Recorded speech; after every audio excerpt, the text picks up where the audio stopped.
I had been discharged from the hospital for barely 3 hours when I found myself face down on the same hardwood floor I grew up on, the same floor where I used to crawl toward my mother's legs as a toddler, the same floor where my father once laid out his fishing gear before dawn, the same floor where everything used to feel safe.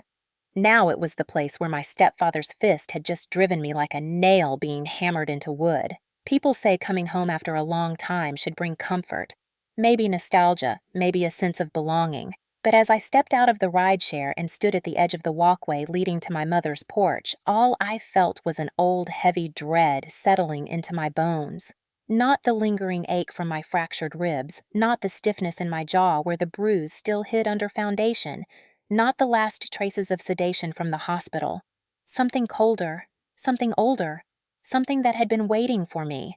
Everyone in town believed I had been in a car accident. Some thought it was a hit and run. Others believed my mother's version of the story, that I had slipped on oil in a garage.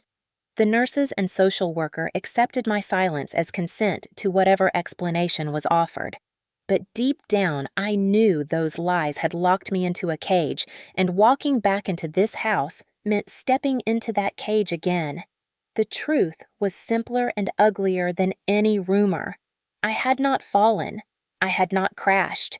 I had been pushed, hard, by the man now standing in the doorway like a king surveying his property. Raymond Cole, my stepfather, a man the town admired, respected, trusted, the owner of the largest construction company in our Tennessee county, a donor to the local hospital, the primary sponsor of the Veterans Appreciation Parade, good friend of the police chief, member of the town council's advisory board. Everyone called him a community hero, a generous leader, a man who always showed up when someone needed help. They had never seen him the way I had. My mother opened the door first. She looked at me as if she knew something terrible was coming and she could not stop it. Her blouse was rumpled. Her eyes were puffy from crying. She tried to smile but failed. "Helena," she whispered my name softly like a prayer already broken. "You are finally home." I forced a smile and stepped inside. The air smelled like stale beer and lemon cleaner, a scent I had come to associate with fear. A security camera blinked red from the corner of the ceiling, one of many Raymond installed to watch everything and everyone. My mother closed the door behind me, and then I heard the sound of heavy boots on tile.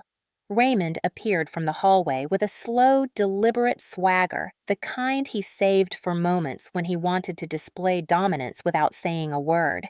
His hair was slicked back, his shirt immaculately pressed, his face plastered with the polite smile he used in front of donors and pastors and police officers. But his eyes, cold and calculating, told the truth. "Well, look who finally crawled back," he said. "Welcome back."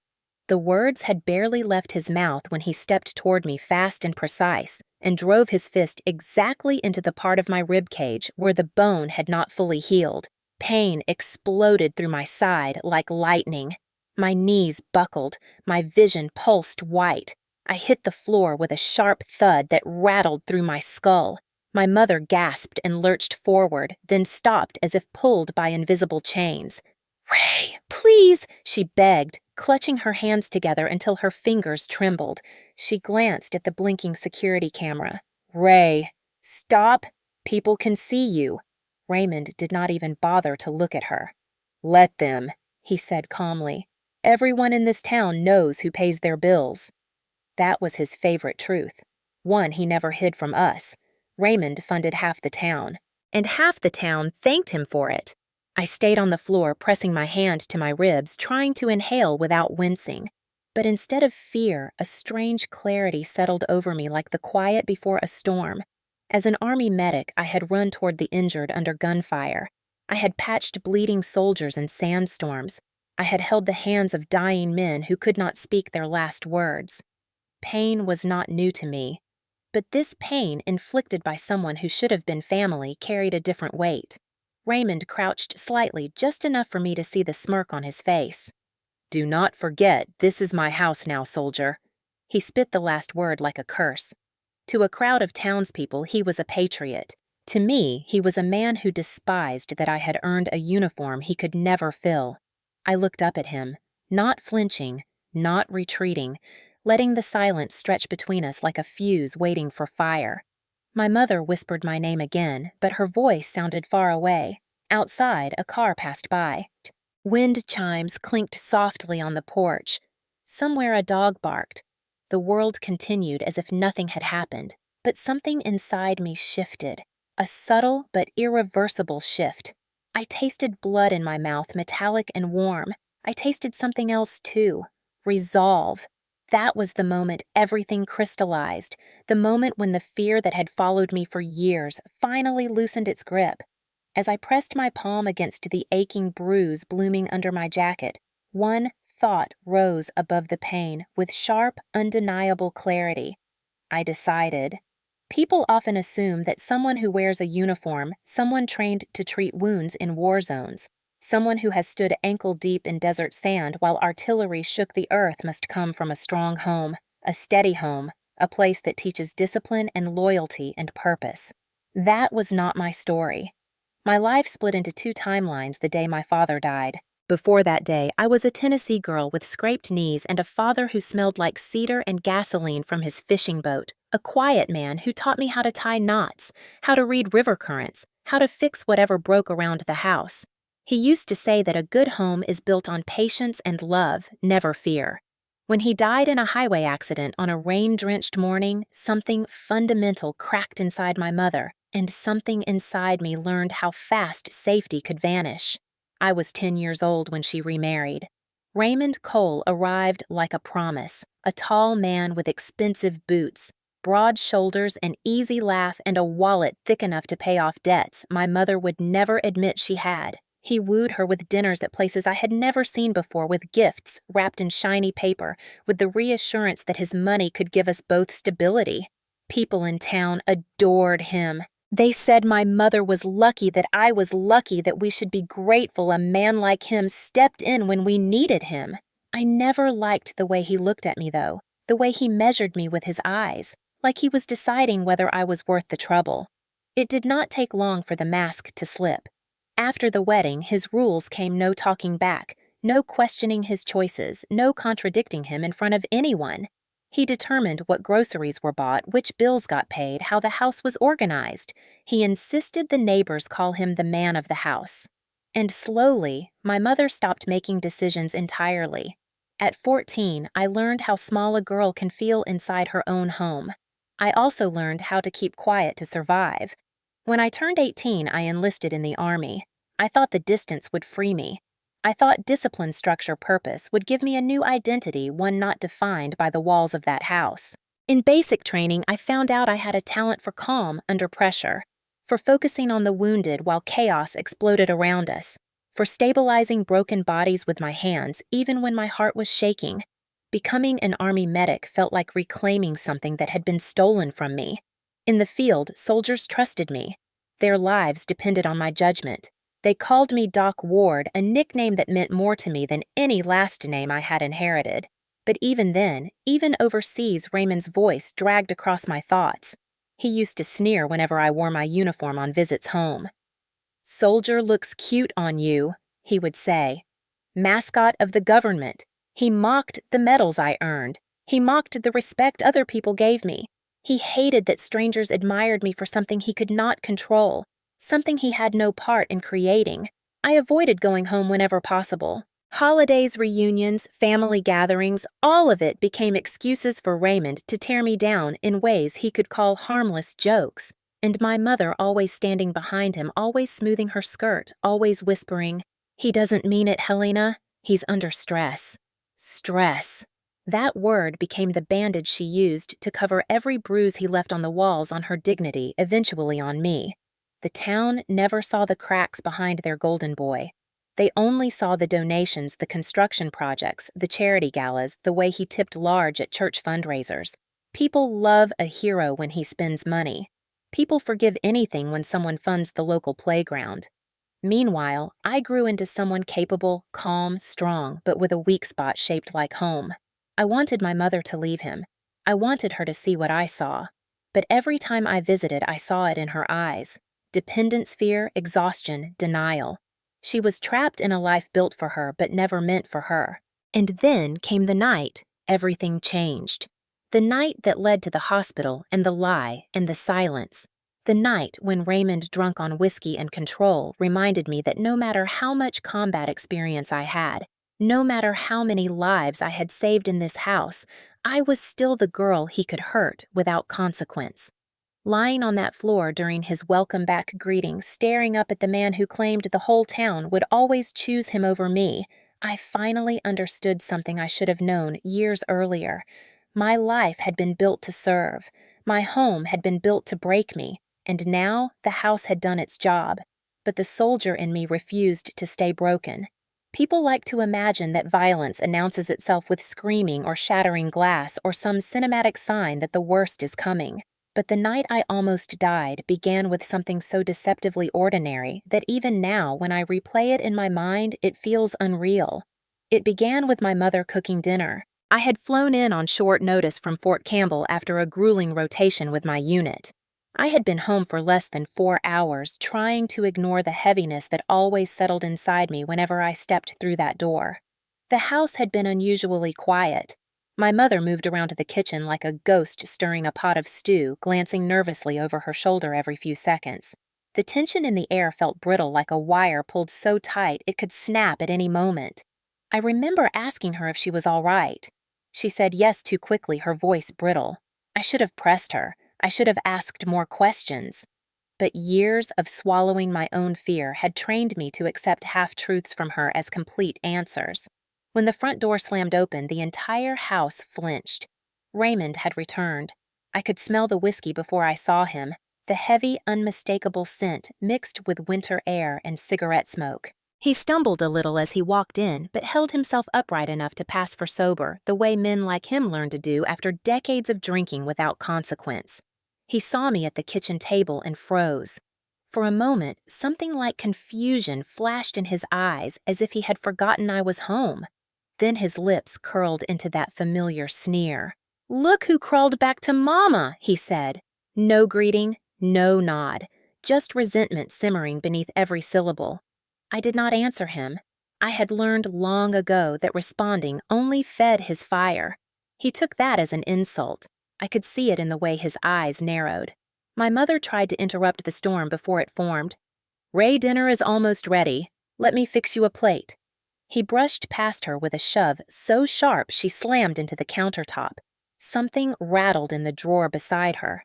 And then, for reasons I will never understand, she whispered the sentence that set him off completely.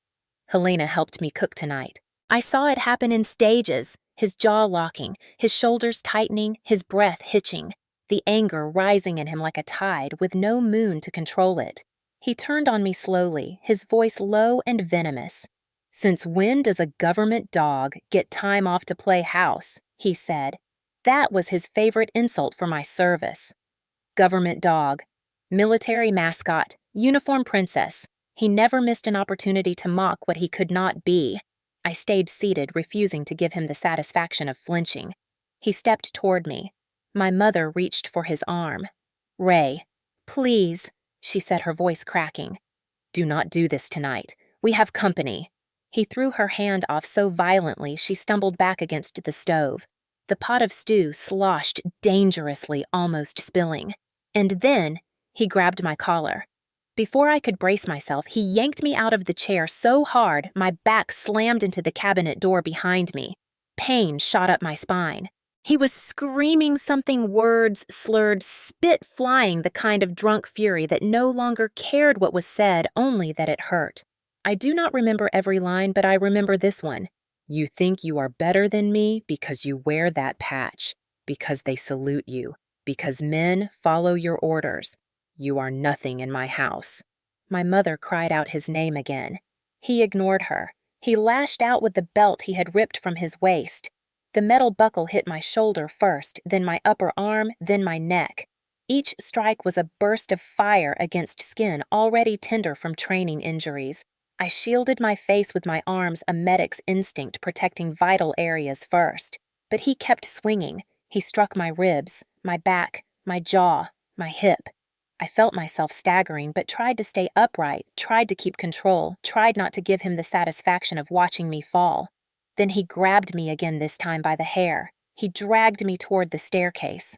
My mother screamed louder. "Ray, stop!" she sobbed. "Stop, please, you are going too far." But he was past reason, past humanity, drunk on power, on fear, on the absolute certainty that no one in this town would dare challenge him. He shoved me toward the steps with both hands. I felt the air leave my chest as my foot slipped on the first wooden stair. Then the second. Then the third. I grabbed for the railing but missed. My shoulder cracked against the edge. My head hit the step below. And then everything spun. My body tumbled down the staircase like a rag doll. I do not remember the impact at the bottom. I just remember the cold of the floor against my cheek, the metallic taste of blood, the distant echo of my mother screaming my name, and Raymond's voice saying something like, "She should not have talked back." My vision blurred, my ears rang, my limbs felt heavy.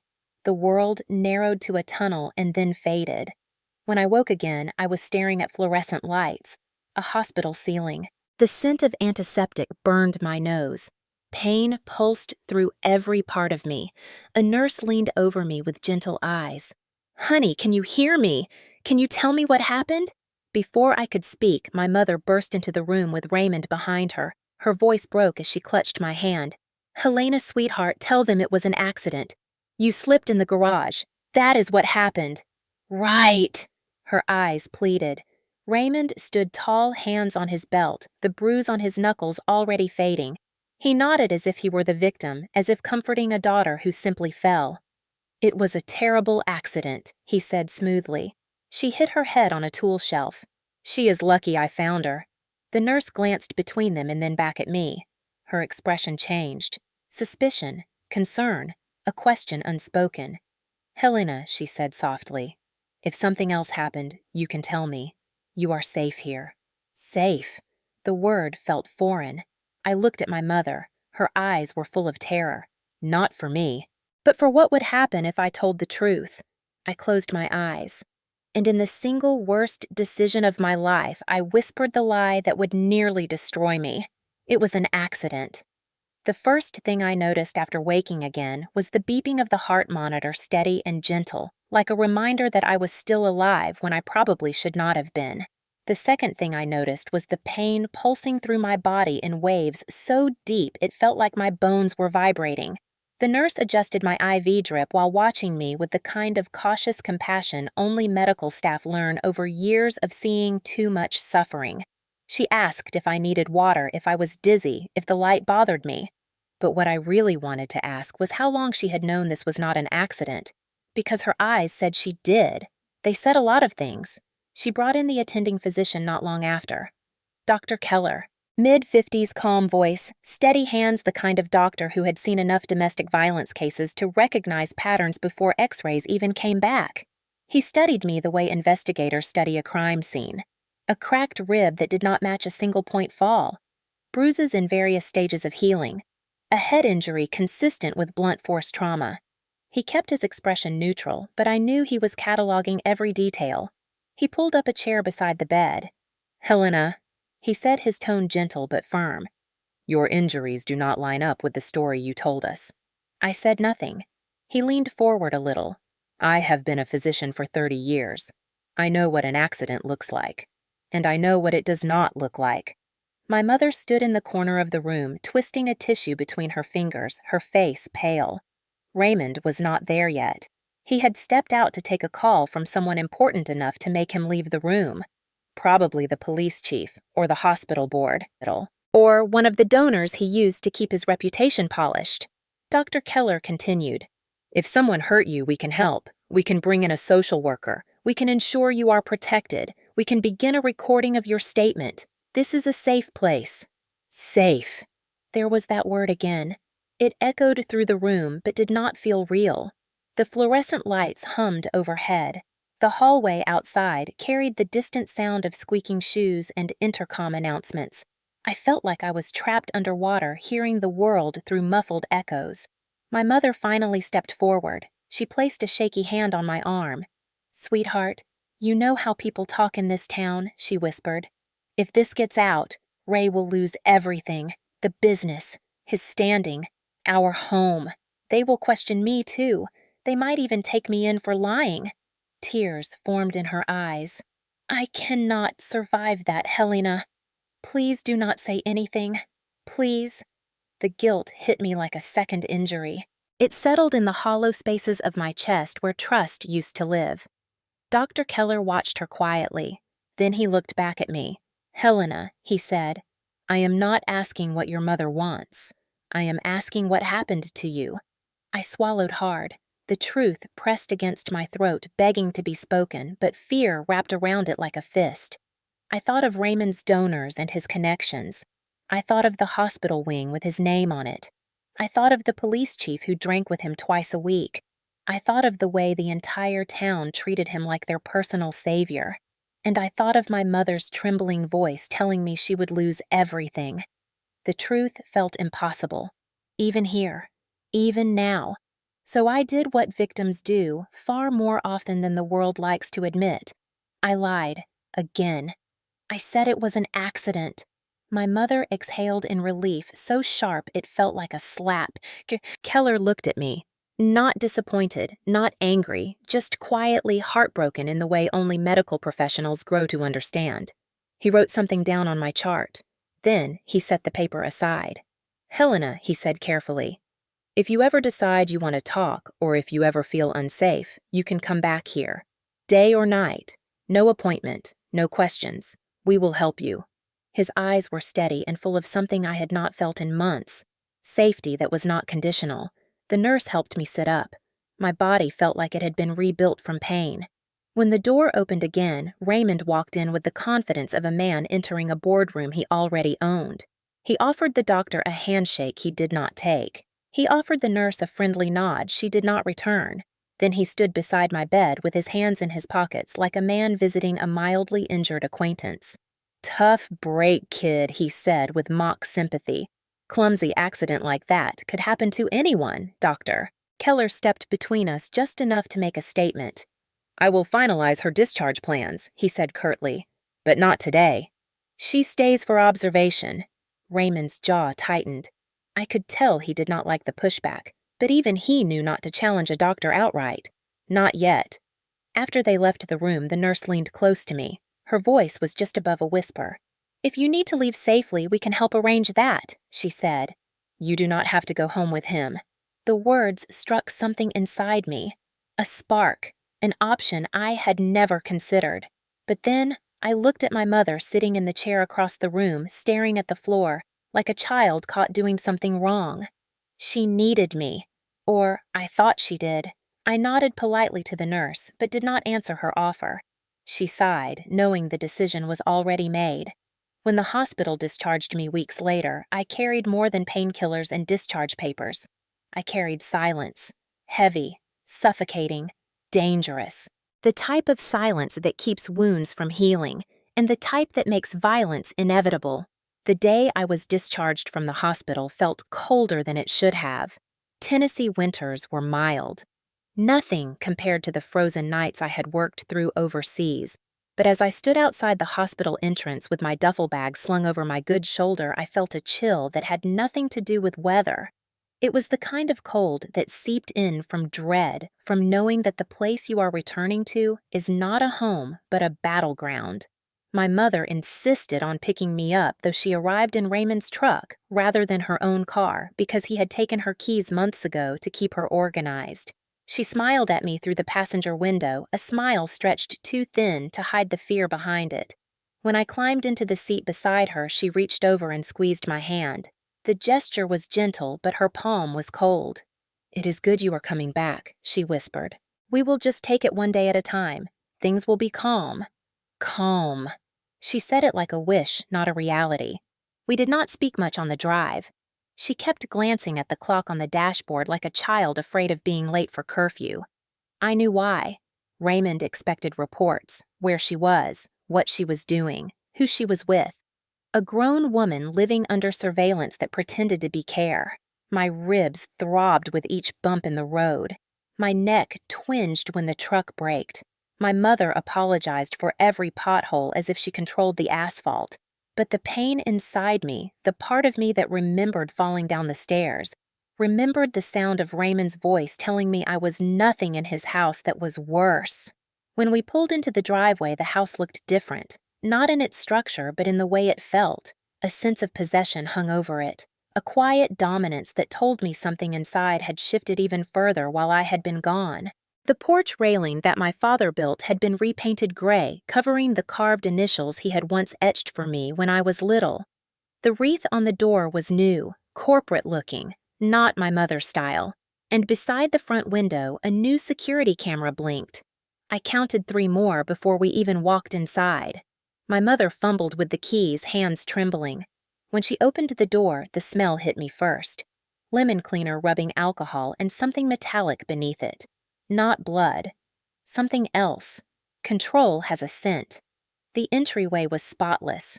Too spotless. The table where my father used to keep his tools was gone. The family photos that once lined the wall had been replaced by framed awards from Raymond's company. The hallway lights had been switched to bright daylight bulbs that felt harsh against my eyes. A small red dot blinked from a camera high in the corner watching us. Watching me. The living room was worse. My childhood bookshelf had been removed entirely. The soft blue armchair my mother loved was replaced by a leather recliner big enough to look like a throne. Papers were stacked neatly on the coffee table. In the corner, a monitor displayed feeds from every camera in the house. Kitchen, hallway, garage, backyard, living room, all visible, all recording. When did all of this happen? I asked quietly.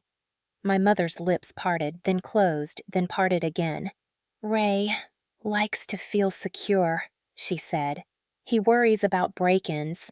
He says the world is unsafe. Unsafe. The irony almost made me laugh. I walked down the hall toward my old room. My body moved slowly, each step reminding me of bruises hidden under my clothes. I turned the doorknob and froze. My room was unrecognizable. The bed was gone. The posters, the dresser, the small wooden chest my father built me when I was 6. Gone. The space had been turned into a storage room for Raymond's construction business. Boxes of vinyl flooring were stacked knee-high. Buckets of paint lined the far wall. A workbench covered in power tools took up the rest. My throat tightened. Where is my stuff? My mother hovered in the doorway, eyes filled with apology. Ray said we needed space. He said your things were old. Some were donated, some were... I do not know. She bit her lip and looked at the floor. I wanted to stop him, Helena. I really did. Wanted, but didn't, couldn't, wouldn't. In this house, those 3 words were the same. I took a slow breath, feeling the air scrape against bruised ribs. Okay, I said quietly, because arguing would make her cry, and crying would make him angry, and I did not have the strength to watch either happen. Not yet. She reached out, touching my arm lightly. He will be home soon. Please do not start anything. He is stressed from work. If you can avoid provoking him, things will stay peaceful. Peaceful? I stared at her. At the woman who used to tuck me in at night. At the woman who used to laugh when I tried on her shoes. At the woman who once shielded me from bees and thunderstorms and broken hearts. She was still that woman deep down. But years under Raymond's rule had warped her until she believed survival meant obedience. She believed danger was her fault. She believed quiet was safety. I swallowed the ache in my chest. I do not want trouble, I said. It was true. But trouble did not care what I wanted. She nodded, relieved. Then she whispered the line that haunted me more than anything else that night. Just remember, this house works best when Ray is happy. That was when I realized something important, something sharp, something undeniable. This was not a home anymore. It was a controlled environment, a cage designed by a man who loved power more than family, and walking back into it meant stepping back into a prison I had already almost died escaping. But I walked in anyway, because I was not done yet. Not with him, not with the truth, not with the fight he did not know I had already begun planning. It took less than 24 hours inside that house for me to realize my mother was no longer a resident. She was an inmate. Not the kind behind steel bars and concrete walls, but the kind trapped inside a life shaped by fear, habit, and dependency, so deep it became a language she no longer recognized as imprisonment. She moved quietly through the house as if every footstep needed permission. She paused before speaking, as though rehearsing each sentence in her mind to make sure it would not anger him. She checked the clock, constantly waiting for Raymond's truck to pull into the driveway like someone waiting for a storm they could not escape. Everything about her screamed captivity, yet she smiled through it the way hostages sometimes smile to survive. That night, after I returned, she knocked on my door softly, a timid little tap that reminded me of the way she used to wake me as a child on school mornings. Except now it was fear, not care, shaping the sound. "Helena," she whispered, peeking in. "Do you need anything? Extra blankets? A heating pad? I know your ribs still hurt." She hovered near the doorway as if the threshold itself belonged to Raymond. I sat on the edge of the cot she had set up for me in the den, since my room was now his storage unit. My ribs pulsed under the bandages. My jaw ached, but what hurt most was watching her tremble in her own home. "I am okay," I said gently. "Come sit with me." But she stayed near the door. Her fingers twisted the hem of her sweater. "Ray is sleeping," she whispered quickly. "So I cannot stay long." I understood. Everything she did was timed around him. Eating, sleeping, phone calls, even breathing. She finally stepped into the den and sat on the ottoman instead of next to me, as though sitting on the cot would make her too comfortable, too visible, too suspicious if Raymond woke up. The silence stretched between us until she finally broke it. "I know things look different," she said. "Ray made some adjustments while you were gone, but it is because he cares. He wants us to be safe." I almost laughed, but the broken cartilage in my ribs warned me not to. Safe from what I asked. "Ourselves." She flinched, not at my tone, but at the idea that someone might question the narrative she repeated to survive. "He gets stressed," she said softly. "Running the company, dealing with employees who don't listen, managing workers' compensation claims, and with the town relying on him so much. You know how it is." I did know. I had seen his type again and again. Men who built their identity around power. Men who thrived on control. Men who convinced the world they were indispensable so no one dared call out their cruelty. "Mom," I said quietly, "stress does not give someone the right to hit you." Her shoulders tensed, then stiffened. She looked away. "He does not hit me," she said too quickly. "You know how dramatic things can look. Sometimes he raises his voice. Sometimes he gets frustrated, but he has never. I saw him shove you against the stove," I said. Her breath caught. For a moment, she looked like a child about to be scolded. "He did not mean it," she whispered. "I made a mistake with dinner." There it was. The script of abused spouses everywhere. I have heard versions of it from soldiers' families overseas, from women in shelters, from patients in field hospitals. It is always the same language spoken in different ways. I made him angry. I should have known better. He did not mean it. It was my fault. "Mom," I said softly, "he almost killed me." She shut her eyes. Her lashes trembled. "If you had not raised your voice—" My heart cracked. "Mom," I repeated firmer this time. He pushed me down the stairs. Her lips parted, but no sound came out. She knew. Deep down, she always knew. But knowing and admitting were two very different battles. "Please," she whispered, "do not make this harder." I stared at her, at the way her hands shook, at the way she spoke like a woman trying to balance on a ledge she had lived on for years. "Mom," I said gently, "I could have died." Her eyes filled with tears. She pressed a hand against her mouth as if holding something back. "You do not understand," she finally whispered. "I cannot leave him." "Why?" The word came out sharper than I intended. She took a long, trembling breath. "Because he pays for everything," she said. "The house, the bills, the car, the groceries, my medication. I do not have a job. I do not have savings. I do not have anything without him." Something cold and painful slid through me. Financial abuse, one of the strongest chains an abuser can forge. He took my debit card last spring, she continued, said I was overspending. He took my car keys too, said he would drive me wherever I needed. He checks my phone records. He checks the mileage on the car. If I am gone too long, he asks why. I felt my ribs ache again, not from the fall, but from the weight of her words. Mom. I whispered, that is not love. She shook her head. It is not like you think. He grew up rough. His father was strict. Ray learned to be tough. But he provides for us, and he says everything he does is to protect me. I closed my eyes, remembering the belt buckle slamming into my shoulder. He is not protecting you, I said softly. He is isolating you. She rubbed her arms as if cold. If I leave, she whispered, where do I go? What will people think? What will the town say? They all rely on him. They trust him. No one will believe me. I leaned forward despite the pain. I believe you. She looked at me, and for a small, fleeting second, I saw the mother I used to know. The one who made pancakes shaped like animals. The one who cheered the loudest at my soccer games.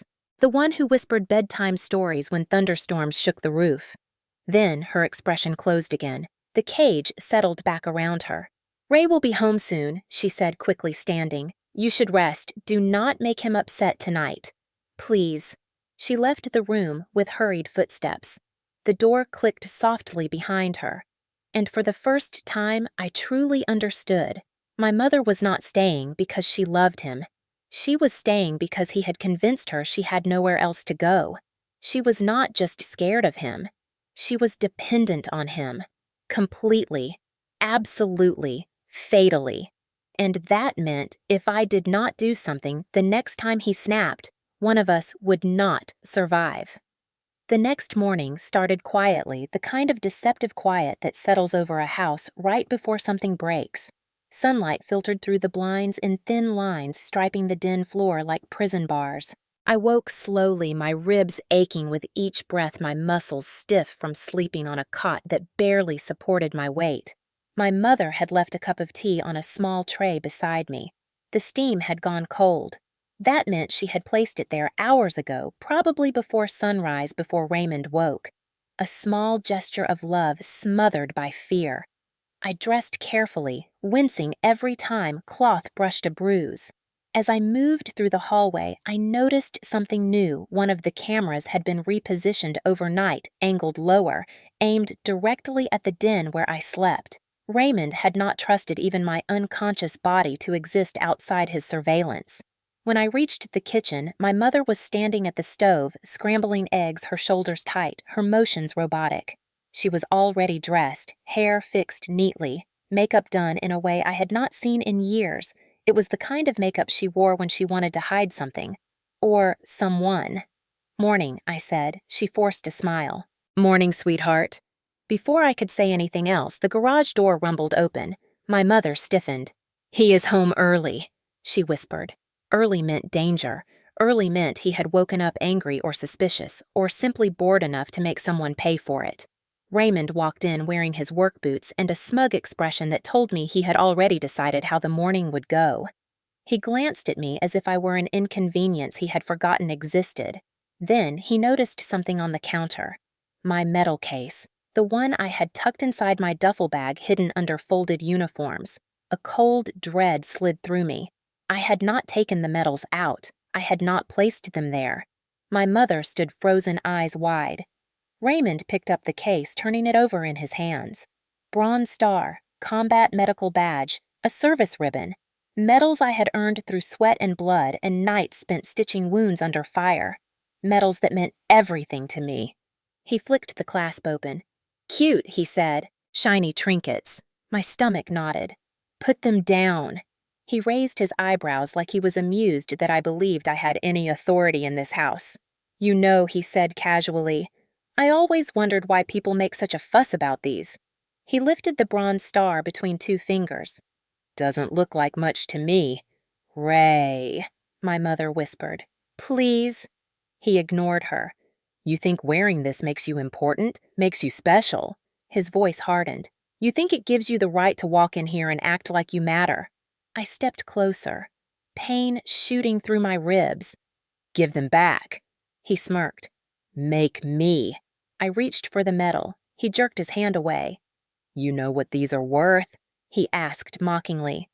$10, maybe pawn shops probably throw them in a junk bin. My jaw clenched. "Those medals are not for sale."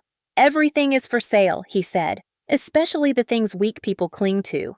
And then he did it. Slowly, deliberately, he let the bronze star slip from his fingers. It hit the floor with a sharp metallic crack that sliced through the room. Before I could move, he dropped the combat medical badge too. Then the final ribbon. All three scattered across the tile, like broken pieces of a life he had been trying to dismantle for years. Something inside me cracked, not the way my ribs cracked under his fist. Something deeper, something older, a part of me I had kept hidden even from myself. The medic in me could stay calm under pressure. The soldier in me could endure pain without breaking. But the daughter in me, the girl who grew up believing medals meant something, believing service mattered, believing her father would have been proud, that part of me burned. My mother let out a small sob. Raymond stepped on the bronze star with his boot, pressed down, hard. The metal scraped against the floor with a sound that made my entire body tense. "There," he said. "Now it looks more accurate." I moved without thinking. Not violently, not foolishly, just enough to reach down and pick up the medals before he could damage them more. The motion sent a wave of agony through my ribs, but I swallowed it. My fingers were shaking as I cradled the pieces in my hands. Raymond laughed. "Look at you," he said, shaking like a child. My mother moved toward me as if to shield me, then stopped halfway, afraid of his reaction. She whispered, "Helena, leave them. It is not worth it." But she was wrong. It was worth it. Not because of the medals themselves, but because of what they represented. And because of what he was trying to destroy. The last part of me he had not taken yet. Raymond leaned back against the counter and crossed his arms. "You know what your problem is?" he asked. "You think you have power. You think that uniform gives you something I don't have. But you forgot something important." His eyes hardened, lips curling into the cruelest smile I had ever seen on his face. "In this house, he said you are nothing." That was when I realized something he had not meant to reveal. He was predicting, announcing, declaring. He had spent years breaking my mother. Now he had turned his attention fully to me. He needed to crush me to complete his control. Because people like Raymond do not tolerate anything they cannot own. They do not tolerate independence. They do not tolerate strength. They despise it. And so, after a lifetime of enduring him, after months of bruises and broken bones and silent lies, after nearly dying at the bottom of the staircase, I made my first real decision in years. I would not let him destroy anything else. Not my medals, not my body, not my future, and not my mother. That was the moment I started documenting everything. Every bruise, every threat, every insult, every lie, every piece of evidence that would eventually bring him down.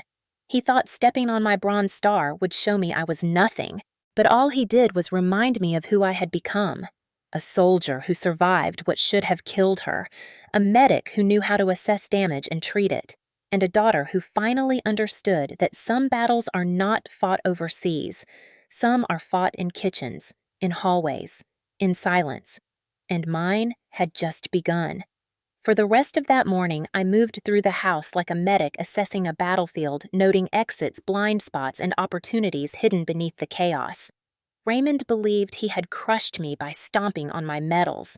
What he did not realize was that after everything he had taken, everything he had broken, everything he had controlled, the part of me that survived deployments overseas had begun to resurface. The part that knew how to move quietly, watch carefully, and gather what I needed without being detected. The part trained for operations that required calm hands and sharper instincts. I began my evidence collection the same way I approached stabilizing a wounded soldier. First, examine the injuries, then record them, then determine the truth behind each wound. My truth was written across my body in purple, yellow, and fading blue.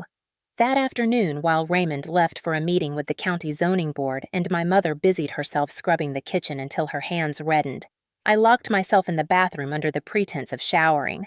I turned the water on high to mask any noise.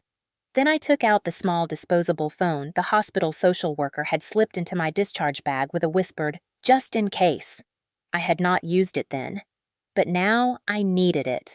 With fingers trembling from both pain and anger, I pulled up the camera and lifted my shirt.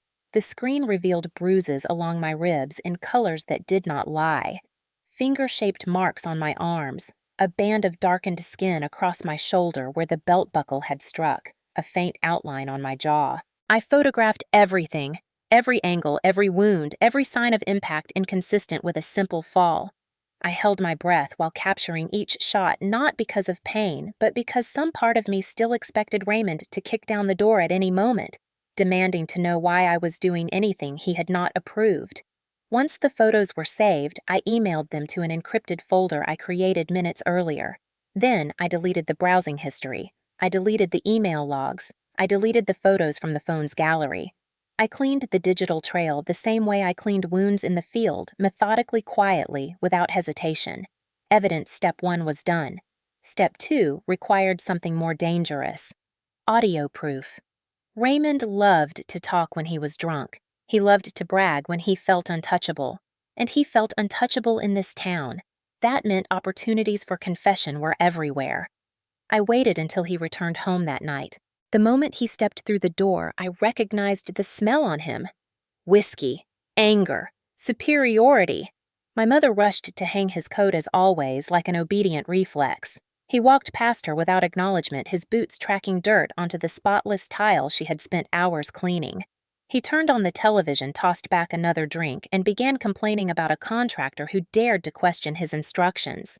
I slipped into the hallway, standing where the shadows swallowed the corner. I opened the disposable phone thumb hovering over the record button. When you train as a medic, you learn to steady your hand even when adrenaline surges like a storm through your veins. That night, I steadied my shaking fingers, hit record, and waited. Raymond did not disappoint. He never did. In less than 10 minutes, he ranted about the town owing him everything about how he built this place from dirt and how the mayor himself sought his approval before making decisions. Then his tone shifted darker. "People think that soldier girl is tough," he muttered, "but she is nothing. Nothing. The only reason she is alive is because I let her live under my roof." My stomach twisted at the words, but my hand stayed steady.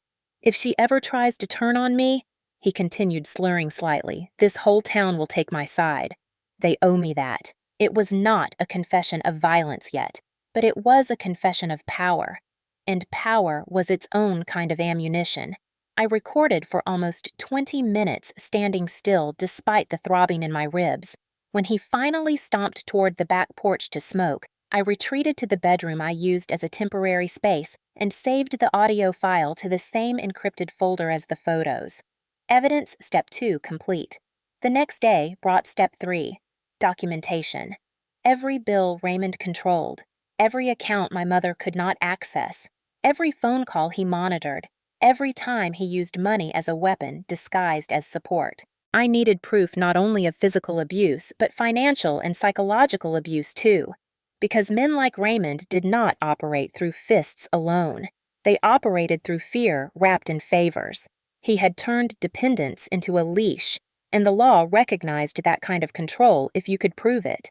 I began quietly photographing household documents, bank statements showing only his name, bills automatically drafted from his business accounts, the car registration listing only him as owner despite the fact that my mother had driven that car for a decade, even the prescription bottles with his name on them instead of hers despite being her medication, a pattern of control revealing itself piece by piece.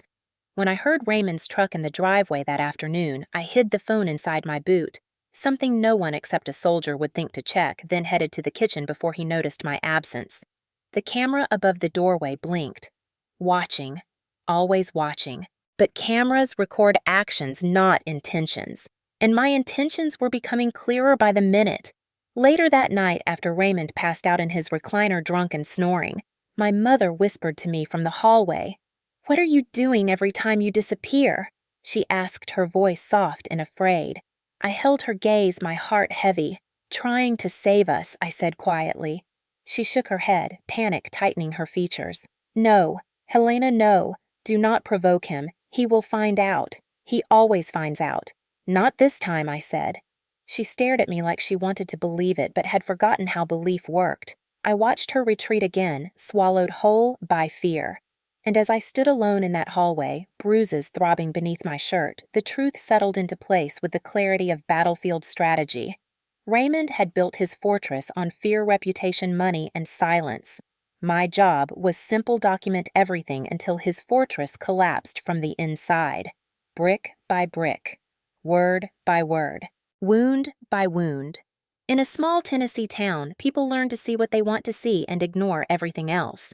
Familiarity becomes comfort. Comfort becomes blindness, and blindness becomes protection for the very people who should be feared the most. Raymond understood this better than anyone. He had spent years crafting his public image with the precision of a carpenter shaping wood, smoothing his rough edges where people could see them and hiding his splinters where only we felt them. The morning after I began gathering evidence, I walked into town for the first time since returning home. My ribs still ached with every step, but I forced myself to stand tall, shoulders squared, chin up the way soldiers are taught to walk, even when their insides are bleeding. The cold air stung my lungs. The sidewalks were lined with lampposts wrapped in garlands for the upcoming winter festival, a project Raymond had sponsored. His name was on every banner printed in bold letters, a season of giving sponsored by Cole Construction. People walked past me with cheerful greetings, their eyes warm, their faces familiar in a way that made my heart tighten. I had grown up with many of them. They had watched me play high school soccer, watched me graduate, watched me leave for basic training. And yet, not one of them knew what had happened inside my home. Or maybe they did, and simply chose not to acknowledge it. The first person to approach me was Mrs. Halpern, my old middle school English teacher. Her smile was bright.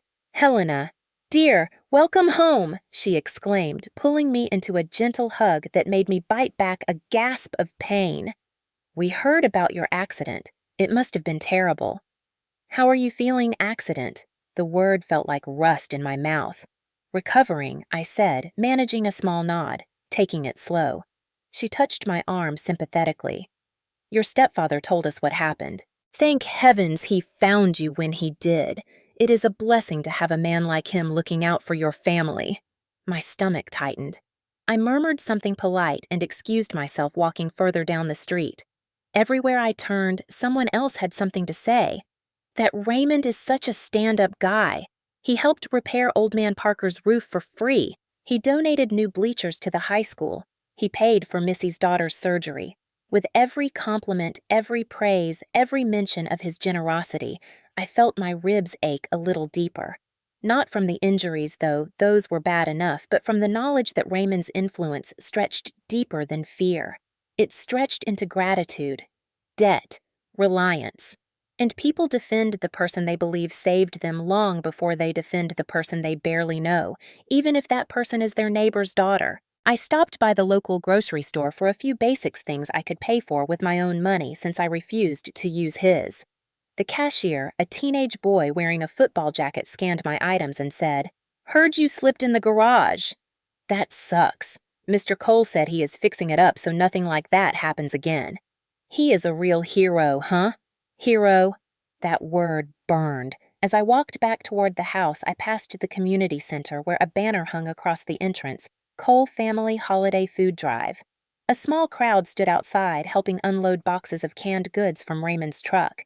He waved at them with the charm of a man who knew exactly how to hold an audience. They clapped. They thanked him. They looked at him the way people look at saints. And all I could think of was the sound of his boot crushing my bronze star. One of the volunteers spotted me and jogged over. "Helena," he said warmly, "we heard you were hurt. You doing okay?" "I am fine," I said quietly. "Just healing."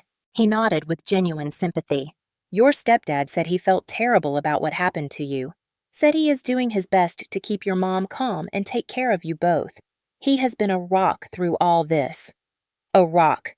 I almost laughed. A rock that crushed instead of supported. a rock that buried instead of anchored. When I got home, my mother was sitting at the kitchen table sorting bills with shaking hands. Raymond was in the living room talking loudly on the phone. I heard pieces of his conversation through the doorway. "Yeah, she is doing much better. Doctor says she should be good as new soon. Of course I will be at the council meeting. No, she is grateful I was there when she fell." He paused, chuckled. "People will believe anything if you say it with confidence." My jaw tightened. Upstairs, I could hear one of the cameras humming, adjusting its angle like a robotic eye, following every movement. My mother looked up at me when I entered the kitchen. There were dark circles under her eyes, deeper than before. "People in town. They love him," she whispered, her voice small. "They think he's wonderful. They see him donating money, helping families, funding repairs. They think he is the glue that holds the community together. He is the glue that keeps you trapped," I said. She flinched. "Ray does a lot of good," she insisted weakly. "People depend on him." "And that is exactly why no one wants to see the truth," I said softly. "Because admitting what he really is would mean admitting they let a monster lead them." Her hands froze over the bills. A tear slid down her cheek, though she quickly wiped it away. "Do not say things like that," she whispered. "If he hears you." I did not finish the sentence. I did not need to. The entire town had become his shield. Their gratitude, their loyalty, their blind trust. Abusers rarely operate alone. They thrive in ecosystems built from silence, denial, and admiration. And Raymond had built his kingdom perfectly. No one in town saw my bruises. No one saw my mother's trembling hands. No one saw the cameras or the financial control or the threats whispered behind closed doors. They only saw the donations and the charity events and the handshake that made them feel safe. People believe what benefits them, and it benefited the town to believe Raymond was a good man. But they were wrong. And deep down, beneath the fear and the silence, beneath the pain and the bruises, beneath the years of pretending I knew something they did not, kingdoms like his fall the hardest, especially when the truth starts cracking through the walls. By the time evening settled over the house and the sky deepened into a dark shade of blue, I had reached the point where silence felt like a second kind of violence. My ribs burned every time I breathed. My shoulder pulsed with a dull ache. The bruises along my arms throbbed like fading echoes of Raymond's rage. I knew staying quiet would keep my mother temporarily safe from his anger, but it would also guarantee that one day, maybe soon, maybe in months, one of us would not survive him. Abusers escalate. They always escalate. And Raymond was teetering at the edge of something catastrophic. I could feel it. So I did something I should have done years ago. I reached out for help. Not from the town, not from the police chief who owed Raymond favors, not from neighbors who worshipped him. I reached out to someone who understood both violence and justice. Captain Diane Mercer, the military legal advisor stationed at Fort Campbell, a woman with a reputation for taking no nonsense from commanders, soldiers, or anyone else. She was blunt, sharp, and relentless in court. The kind of woman Raymond would hate. The kind of woman who had once told me a soldier does not retreat when they are outnumbered. They strategize. I sat on the edge of the cot with the throw blanket draped over my knees, holding the disposable phone I had used to gather evidence. I dialed her number with a shaking thumb. It rang twice. "Mercer," she answered, clipped and direct. "Captain, it's Helena." A pause. "You sound different," she said. "What happened?" My eyes stung for a moment, but I forced my voice to stay steady. "I need legal advice, and I need it off record." That got her attention. "Where are you?" "Back home," I said. "Tennessee." She exhaled heavily. "I was afraid of that. Tell me what's going on." I hesitated, glancing toward the hallway where the camera light blinked like a watchful eye. Then I whispered the truth I had been suffocating under. "Raymond hurt me. Bad. I ended up in the hospital. And my mom. She signed paperwork saying it was an accident." Mercer didn't respond for a moment, and when she did, her voice was low and dangerous. "What exactly did he do?" I described the night he pushed me down the stairs, the belt buckle, the bruises, the hospital lie, the cameras around the house, the financial control he used to keep my mother trapped. I could hear her jaw clench through the phone. Helena, she said, that's domestic assault. That's attempted homicide. That's coercive control. And your mother signing those papers. That's false reporting. This is bigger than you think. I know, I whispered. That's why I'm calling you. Do you have evidence? She asked. Photos, medical records. Anything? He said. Yes. I reached under the cot and touched the phone hidden in my boot, feeling the weight of every file stored inside. I have recordings, physical evidence, documentation of financial abuse, all of it. Mercer inhaled slowly, the kind of breath people take before delivering hard truths. Helena, listen carefully. You need to get out of that house, immediately. I can't leave my mom, I said. If I go, he will take it out on her. Mercer's tone shifted softer, but still firm. Then we build the case quietly. But you have to understand something. Once we start this, there is no going back. I knew that. I felt it deep in my bones. What do I do first? I asked. Step 1, Mercer said. You secure your evidence off-site. If he finds the phone, this ends badly. Already done. Good.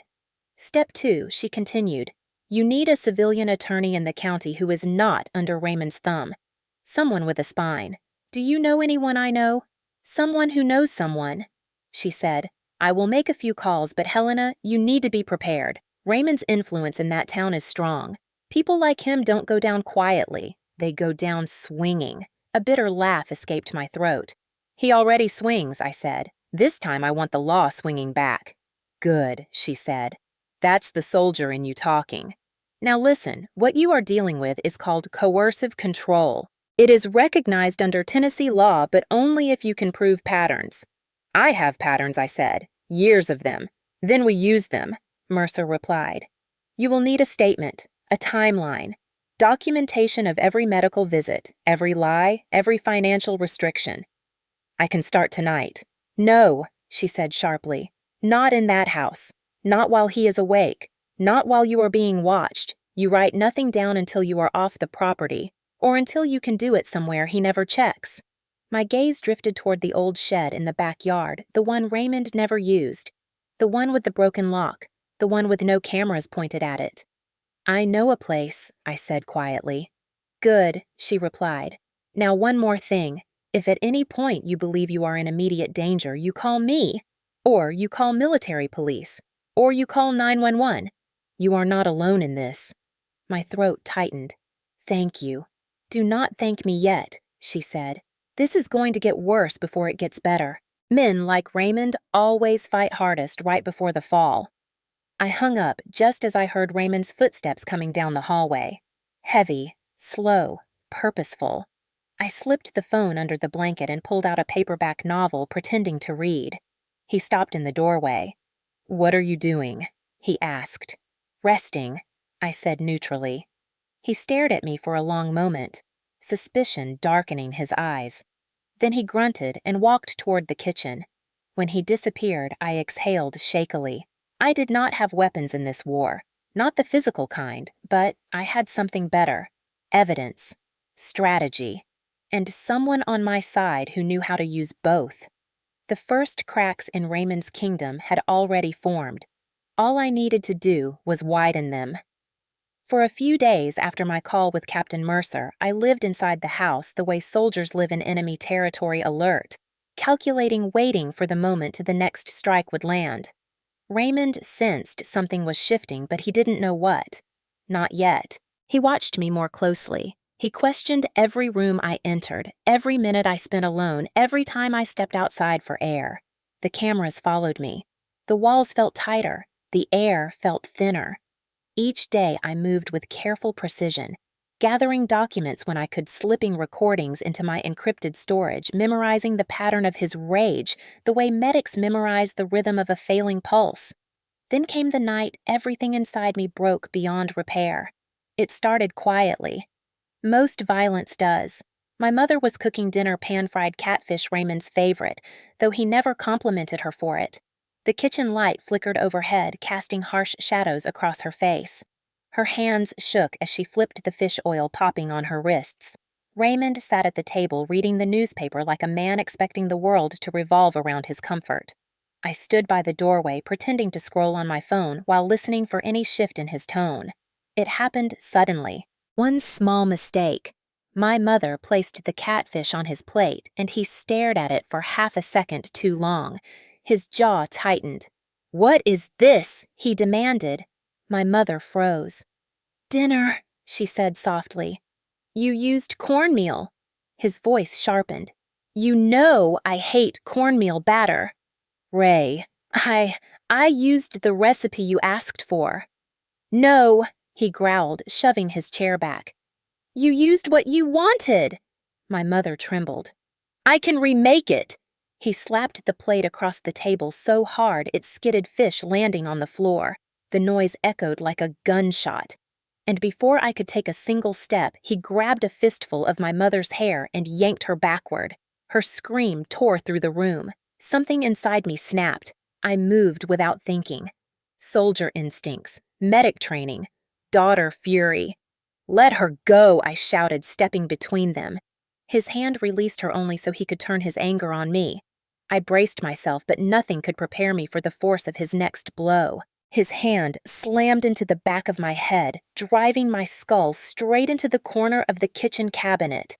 A crack exploded inside my ears. My vision went white.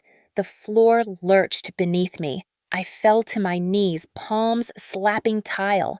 My ears rang violently, the world spinning like a spinning battlefield after an explosion. I tasted blood, warm, metallic, fresh. I blinked up through the haze to see Raymond towering over me, chest-heaving eyes wild with the thrill of absolute control. "You don't tell me what to do in my house," he snarled, jabbing a finger at me. "You hear me? You don't get to speak. Not here. Not ever." My mother rushed toward me, falling to her knees. Helena Raymond spun on her face twisted. "Get away from her. She lied to the doctors. She put us at risk. She's the reason this family looks weak." I blinked again, forcing my vision to steady. He was still ranting, pacing, gesturing wildly. I recognized the signs. Elevated pulse, disorganized movements, eye focus oscillating. The same pattern I had seen in unstable detainees overseas seconds before they escalated to lethal violence. My mother sobbed quietly beside me, and for the first time she whispered what she'd never said out loud. "I am sorry. I am so sorry. Not to him. To me." And that was the moment something final inside me shifted, something deep, something irrevocable. I realized then that if I stayed in this house one more night, one more hour, one more minute, either my mother or I would not live long enough to see justice. This wasn't just abuse. This was attempted destruction of my body, of her spirit, of our lives. The ringing in my ears softened into a low hum. I lifted myself slowly, carefully pressing my hand against the counter for support. Raymond stepped close, looming inches away, breath hot with whiskey. "You think anyone will believe you?" he taunted. "I run this town. I own every board member, every council seat, every deputy worth a damn. You're nothing but a weak little soldier girl who couldn't even stay in the field long enough to matter." Weak. That word spoken by him of all people hit me harder than the cabinet. Because weakness is something soldiers fear. But what he didn't know is that pain sharpens resolve. That humiliation hardens intention. That fear fuels strategy. My voice came out low, steady, unbroken. "We will see." Something flickered in his eyes. Something unsettled. He sensed the shift but couldn't name it. "What did you say he barked?" I held his gaze unflinching. "We will see." My mother grabbed my arm as he lurched forward again. "Ray, stop, stop, please stop." He shoved her aside, not violently this time, just dismissively, like she was furniture in his way. He retreated to the living room, muttering to himself, already finishing the whiskey he'd started earlier. I remained standing in the kitchen long after he left my hand trembling against the counter, blood slowly sliding from my hairline down my neck. My mother touched the back of my head with shaking fingers. "Helena, You need help. I know, I whispered, and so do you. Her shoulders shook, her tears falling silently. I squeezed her hand gently. This ends now, I said. Not tomorrow, not someday. Now. She looked at me with terror. What are you going to do? What I should have done a long time ago. I turned toward the hallway, toward the cameras watching us, toward the danger waiting in the next room. The part of me that had bent under his control for years had finally broken. And sometimes breaking is not defeat. Sometimes breaking is the first step toward becoming unbreakable. I spent the next 24 hours moving through the house with a precision that came from years of battlefield training. My head still throbbed where it struck the cabinet, a pulsing reminder of just how close I had come to being hospitalized again, or worse. But I didn't have the luxury of slowing down. Not now. Not when the next misstep from Raymond could end with one of us on a morgue table instead of a hospital bed. My mother barely spoke, drifting through the house like a ghost tethered to routine. She avoided Raymond's eyes. She avoided mine. And at times, she avoided her own reflection, as if seeing herself would force her to confront the woman she had become frightened, dependent, and shackled to a man she could neither love nor leave. Raymond, on the other hand, strutted through the house with fresh arrogance, believing the blow to my head had reset the hierarchy. He hummed to himself, slammed cabinets just to watch my mother flinch, and lingered in doorways as if he were reminding us that every room belonged to him. But nighttime was his weakness. Whiskey loosened his tongue. Ego fueled his monologues, and I knew that to bring him down, I didn't need a confession shouted in my face. I needed the words he spoke when he thought no one dared question him. So I waited. When the grandfather clock in the hallway chimed midnight, Raymond settled into his recliner with a fresh bottle. The living room lights glowed warm, casting shadows across his face. My mother had gone upstairs under the excuse of a headache. I remained in the hallway, half hidden behind the stairwell, the disposable phone tucked beneath my shirt. The thin red light of the recording app blinked faintly against my ribs. The first 30 minutes were nothing but grumbling about contractors, about taxes, about some man at the zoning board who didn't understand greatness if it slapped him. I kept recording. Patience is a weapon. And then, like clockwork, the liquor loosened the hinges on his pride.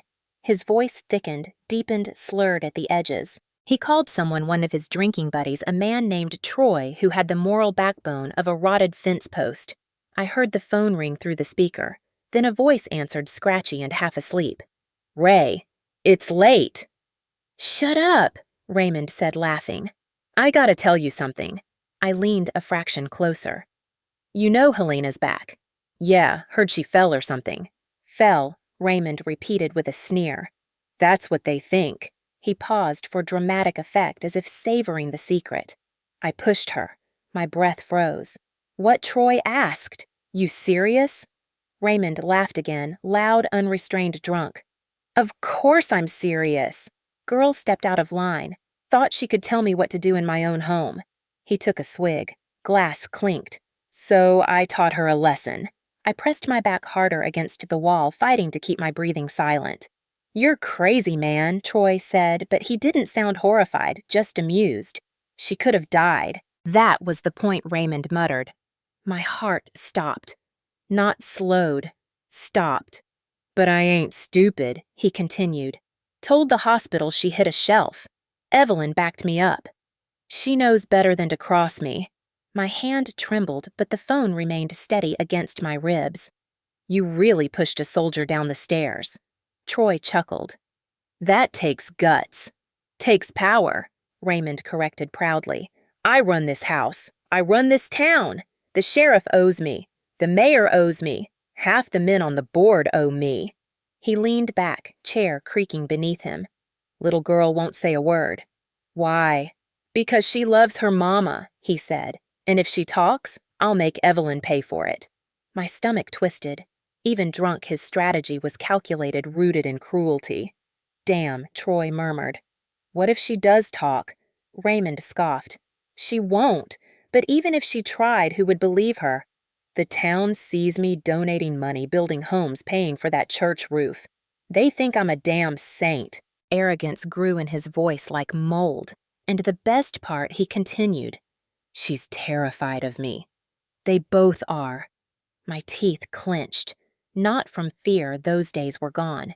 From fury. From clarity. From a rising, sharp-edged resolve. He kept talking, bragging, ranting, piece after piece of confession spilling out of him as if he were eager to tell the world how untouchable he was. Hell, he said at one point, I could break both her arms and the cops would still shake my hand. A dark laugh. Nobody crosses Raymond Cole.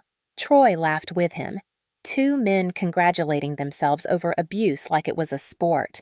I stayed hidden until the call ended and Raymond passed out in his recliner, snoring loudly, his bottle tipped sideways on his lap. I slipped back to the den and transferred the recording to my encrypted folder. Then I replayed the first minute to confirm the audio was clear. It was crystal clear, legally admissible, undeniable.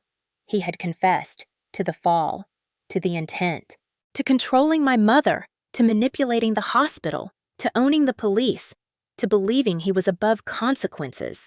It wasn't just a recording. It was a weapon, a perfect, devastating weapon.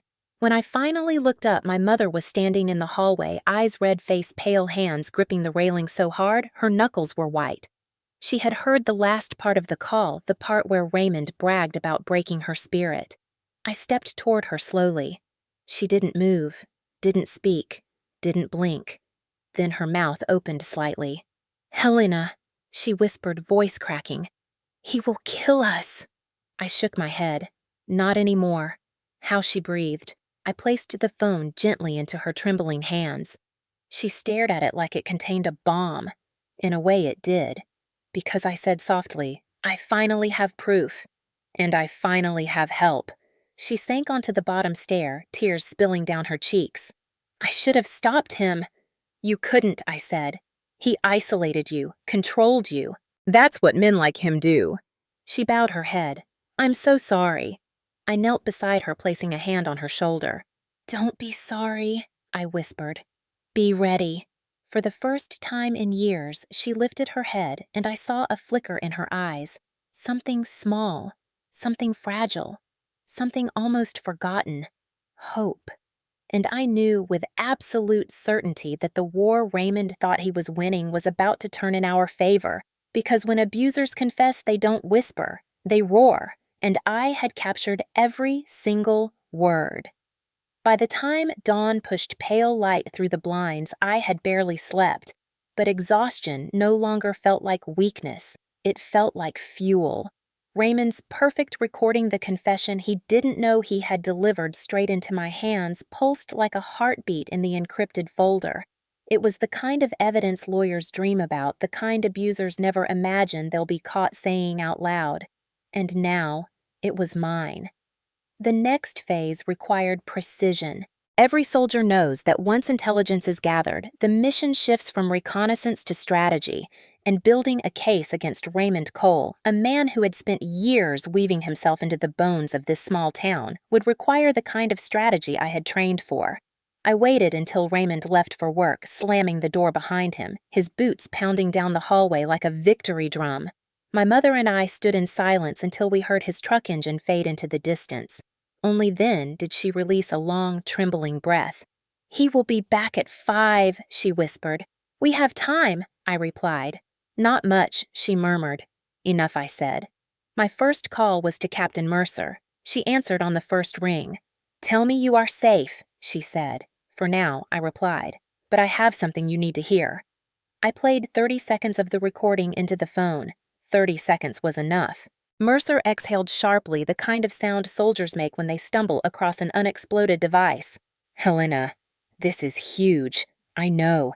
This isn't just abuse," she continued. "This is attempted homicide, coercive control, conspiracy to falsify medical documentation, and manipulation of law enforcement. This is multiple felonies." "I figured," I said quietly. "And the financial control of your mother," she added. "That's a separate avenue. Also, felony-level coercion if proven. I documented everything." "Good. Now listen. You need a civilian attorney who can handle cases involving influential offenders, someone who won't bow to him. Do you have someone in mind?" "I have 3, she said. "But one stands out. Her name is Attorney Savannah Hayes. She specializes in domestic violence cases involving systemic corruption. She does not scare easily. Call her, I said. I'll call her, Mercer echoed. And Helena? Yes. Do not confront him. Do not let him know you are building this case. I won't. When I hung up, the house fell silent again. My mother hovered near the table, wringing the dish towel between her hands. What happens now? She asked. Now, I said, we gather the rest. Over the next 3 hours, we worked like clockwork. I showed her how to angle her body so the cameras wouldn't see what she was holding. I positioned myself between her and the living room lens while she pulled receipts from the desk drawer. Medical bills, bank statements, credit card transactions showing every purchase controlled by Raymond, calendars marked with appointments she wasn't allowed to attend alone, prescription refills all under his name. She whispered the whole time, her voice shaking like a fragile window in the wind. He made me sign things. I didn't understand half of them. That's why this is important, I told her gently. The court needs to see the pattern. She nodded, tears falling silently. By midday, we had a small pile of documents on the den floor. I photographed each page with the secret phone, uploading everything as I went. What about the hospital logs? My mother asked softly. The ones Raymond made you sign. She swallowed. I don't know if the hospital will talk to you. He has friends there. We have the recording, I said. Once the lawyer files a subpoena, the hospital will have no choice. She nodded slowly. Okay. After lunch, I slipped out to the shed in the backyard, the one place Raymond never bothered maintaining. Cobwebs clung to the ceiling. Dust coated the workbench, but it had no cameras, no eyes, no Raymond. I spread out my notes the way I used to spread field reports overseas. Injury timeline, medical inconsistencies, witness statements, lies. Raymond told the hospital. Victim impact notes. Everything needed to stabilize a case that had been bleeding for years. The recording played in my ears again, his voice echoing with arrogance. I pushed her. She'll never talk. I run this town. The cops owe me. Every sentence another nail in the coffin he designed for himself. When I returned to the house, my mother was standing in the kitchen with something in her hands. A small leather-bound journal. What is that? I asked. She hesitated. My diary, she whispered. I started writing in it after the first time he hit me. She handed it to me with shaking fingers. Helena, there are 8 years in here. My breath caught. Diaries weren't always accepted in court, but when paired with recorded confessions, hospital inconsistencies, financial documentation, and abuse patterns, they became powerful. Are you sure? I asked. He will know. He already destroyed me, she said, lifting her chin. This is me choosing not to let him destroy you too. I nodded slowly, then hugged her. Not the kind of hug between mother and daughter, but the kind between survivors who have decided they will not die quietly. My phone buzzed. A message from Captain Mercer. Savannah Hayes can take your case. She wants to talk tonight, off record. Bring everything. Don't tell your stepfather. I showed the message to my mother. Her chin trembled. Tonight, she whispered. It begins tonight. No, I corrected softly. It began the moment he confessed. I spent the next hour backing up every file again. A soldier never relies on a single point of failure. Multiple copies, encrypted, hidden, prepared. When the clock hit 4:58, I heard Raymond's truck pull into the driveway. My mother froze. I turned off the phone screen, slipped the device into my boot, and straightened my posture. The front door opened. His boots hit the floor. 1, 2, 3, and I stood there calm as a medic under fire, knowing something he didn't. His kingdom had already begun to crumble. And this time, I wasn't fighting alone. The meeting was scheduled for 7 o'clock sharp at the Cedar Ridge Community Hall, the same hall where Raymond donated oversized checks every Christmas posed for photos with veterans he barely respected, and handed out gift baskets to families who had no idea he was the reason some of them struggled in the first place. Tonight, the town was gathered to honor Raymond Cole for outstanding community service. The irony stung sharper than the bruise still blooming behind my ear. Attorney Savannah Hayes insisted we choose this night. His fall must be public, she said. People need to hear the truth from your voice, not whispers. My mother sat beside me in the car as we pulled into the parking lot behind the community hall. Her hands twisted a tissue into shreds. "Helena, I cannot do this," she whispered. "Yes, you can," I said, squeezing her hand. "You've lived through worse." She didn't nod, but she didn't get out of the car either. Not until she saw Raymond's truck polished spotless, the paint shining beneath the streetlights. Her face twisted with something between fear and defiance. She opened the door and stepped out without another word. Inside, the hall was already packed. Folding chairs filled the room. Banners with Raymond's face hung on the walls. A slideshow looped on a projector screen showing images of him handing tools to teenagers, shaking hands with police officers, cutting ribbons at new playgrounds. Applause echoed through the hall when he entered. He smiled broadly, basking in the praise like a king returning from conquest. He didn't notice me at first, but when he did, when his eyes finally landed on me, standing with my mother at the back of the room, his smile faltered. Not much, just a flicker, a crack in his mask. Then he recovered and nodded slowly at the crowd as if he were acknowledging loyal subjects. Savannah Hayes arrived right on time. A tall, sharp-featured woman with steel-gray eyes and a presence that silenced rooms before she even spoke. She approached us quietly. "The recording," she asked. I tapped my boot. "Hidden but ready."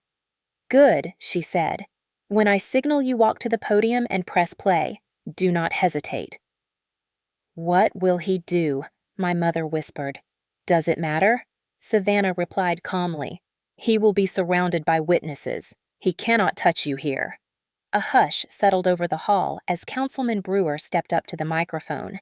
"Ladies and gentlemen, tonight we gather to honor a man whose generosity has shaped our town, Mr. Raymond Cole." Another wave of applause. Raymond stepped onto the small stage, raising a hand, modestly grinning like a benevolent ruler.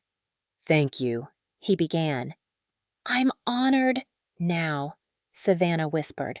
My pulse pounded once, twice, then steadied. A medic's pulse, a soldier's pulse.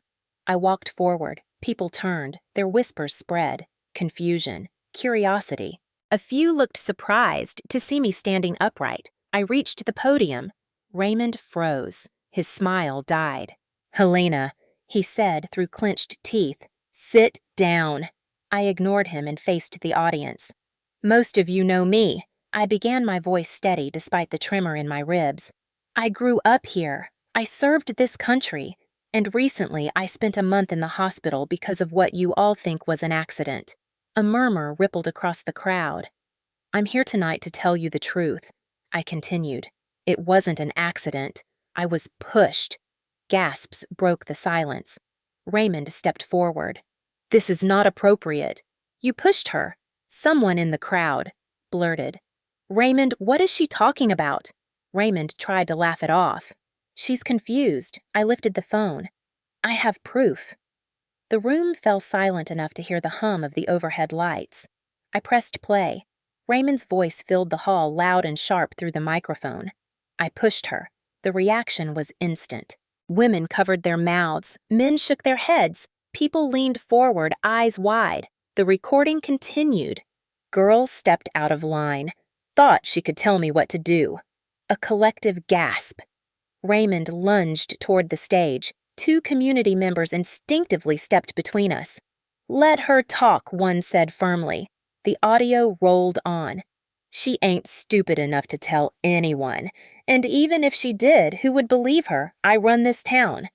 The hall erupted. Did he just say he runs the town? "Raymond, what the hell? That's disgusting." Another voice came through the recording. "What if she talks? Then I'll make her mother pay for it." Someone cursed under their breath. A church deacon stood up, face red with fury. "You threatened your wife," he shouted. A veteran in uniform rose from the back row. "You pushed a soldier down the stairs," he barked. "You're a coward." Raymond's face drained of color. He shouted through this chaos, "This is manipulated. She set me up. This is fake." But the crowd wasn't listening. Not anymore. Savannah stepped to the microphone. "The evidence you all heard is authentic," she said, "and as of tonight, the district attorney has been notified." People turned stunned. Raymond staggered back a step. You can't. The sheriff's deputy, one of the few, not under Raymond's thumb, walked toward the stage. Raymond Cole, he announced, I need you to come with me. For what? Raymond roared, voice cracking. For assault, coercive control, tampering with medical documentation, and possible attempted homicide. The room went silent. Raymond's eyes darted to me, wild, furious, desperate. You did this, he spat. You ungrateful little... No, I said calmly. You did this. The deputy placed him in cuffs. The entire town watched. No applause, no sympathy, just stunned silence. The curtain had been ripped open, and the man behind it wasn't a hero. He was a monster. As they led him out of the hall, the veteran shouted again, You don't touch one of ours. And for the first time in years, I felt the weight on my chest lift, not completely, but enough to breathe again. The moment the deputy clicked the handcuffs around Raymond's wrists, something inside me shifted, a slow, almost surreal unraveling of the dread that had lived under my skin for years. The crowd parted for the officers, people stepping back as if afraid to touch the air around him. The same community that once worshipped him now stared with a mixture of shock, betrayal, and disgust. Raymond pulled against the cuffs like a trapped animal, tendons bulging in his neck. Get your hands off me, he snarled. I built this town, you hear me? I own it. His voice cracked on the last word. It echoed through the community hall, bouncing off the walls lined with banners of his supposed generosity. No one clapped. No one defended him. The deputy tightened his grip. Sir, resisting won't help you. You think some recording is enough to take me down, Raymond barked. You think anyone's gonna believe her? He jerked his head toward me. She's a liar, always has been. The veteran from earlier stepped forward. Shoulders squared, face hard. He pointed at Raymond. She's a soldier, he said. You're the liar. A ripple of agreement passed through the crowd. Women whispered to each other. Men shook their heads. Even a few of Raymond's closest allies avoided his eyes. His world, built on charm, intimidation, and money, was cracking right in front of him. The deputy began escorting him down the center aisle. Raymond fought every step. Where's the sheriff? He demanded. Bring him here. He'll clear this up. The deputy's jaw ticked. Sheriff is under internal review for allegations related to your case. The crowd murmured again, louder this time. My mother, standing inches behind me, gasped softly. Her hand fluttered to her mouth. Internal review, she whispered. Because of us. I nodded. Because of him. Another officer stepped forward, reading from a small folder. Raymond Thomas Cole, you are being detained for questioning regarding charges of domestic assault, coercive control, falsifying medical documentation, obstruction of justice, and suspected attempted homicide. The room stilled. Those words, suspected attempted homicide, hung in the air like cold steel. Raymond's face twisted with a fury I had only seen in the house, never in public. For the first time, the town saw what we had lived with. This is a joke, he spat. A setup. She's manipulating all of you. He pointed at the crowd, spit flying. You idiots believe anything you hear. Savannah Hayes walked up to him with calm, deliberate steps. The district attorney does not rely on belief, she said coolly. He relies on evidence. And Helena has provided plenty. Raymond's eyes burned into mine. You think this is over? The lawyer you hired won't save you. The military won't save you. I'll get out, and when I do. The deputy yanked him back. That's enough. Another wave of whispers. Someone muttered, Is that a threat? Someone else said, He's insane. I lifted my chin. You won't get out, I said quietly. Not this time. He snarled at me, but I didn't look away. My mother stepped closer, surprising both of us. Her voice was small but steady. Raymond, please stop. He laughed, a cold, broken sound. You're nothing without me. Both of you. You'd be living in a trailer park if I hadn't taken you in. My mother flinched at the words. The deputy glanced back at her brows, furrowing with sympathy. Ma'am, you don't have to listen to this anymore. She never had to. Savannah added, He just made her believe she did. Raymond spat on the floor. You think she'll survive without me? She's weak. My mother's face crumpled, but not from fear this time. From the unbearable truth finally laid bare in front of the town. She whispered almost to herself, I was never weak. I was scared. Savannah placed a gentle hand on her shoulder. And now you're not alone. Raymond lunged again, but 2 deputies pinned him easily. Let go of me, he roared. This town is mine. One man in the front row shouted, Not anymore! Applause broke out, not loud, but sharp, angry, empowered, enough to make the deputies smirk as they dragged Raymond toward the exit. Before he passed through the doorway, he twisted his head and glared at my mother. You'll regret this, he hissed. Then he looked at me. And you're dead to me. I stepped closer, my voice steady, my gaze unshaken. Good, I said. Dead is better than controlled. They pulled him outside. The door slammed behind them. Silence took over the hall, heavy, raw, trembling with everything the town had just witnessed. People slowly turned to face us. Some approached hesitantly. Others hung back, guilt flickering across their faces. Mrs. Halpern, my former teacher, reached me first. Her voice broke. Helena, I'm so sorry. I had no idea. You weren't supposed to, I said. He made sure of that. A pastor stepped forward. If you need anything housing food support, our doors are open. My mother began to cry again, but this time it wasn't from fear. It was relief. Exhaustion. Release. A woman from the front row whispered, We should have seen the signs. A man next to her murmured, We're seeing them now. Savannah stepped beside me, her voice low. The arrest buys us time, but the real battle begins tomorrow. I know, I said, and I'm ready. She studied me for a moment, then nodded. You're stronger than you think, Helena. My mother slipped her hand into mine, fragile, trembling, but hers for the first time in years. What happens next? She whispered. I squeezed her fingers. We finish what we started. Outside, the red and blue lights painted the parking lot, washing over the building like a cleansing fire. Raymond was gone, and for the first time since childhood, I felt the night air without tasting fear. The morning after Raymond's arrest arrived with a strange stillness, the kind of quiet that settles over a battlefield once the smoke clears, but before anyone knows who survived. My mother and I sat at the kitchen table this time without fear, without flinching at every sound from the hallway. The house felt wrong without Raymond's footsteps wrong, but lighter, like the walls themselves were exhaling after years of being pressed inward by his presence.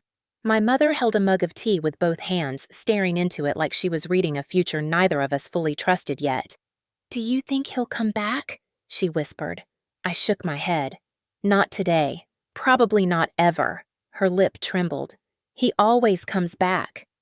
Not this time, I repeated gently. He's in county custody, and after last night the DA won't risk releasing him.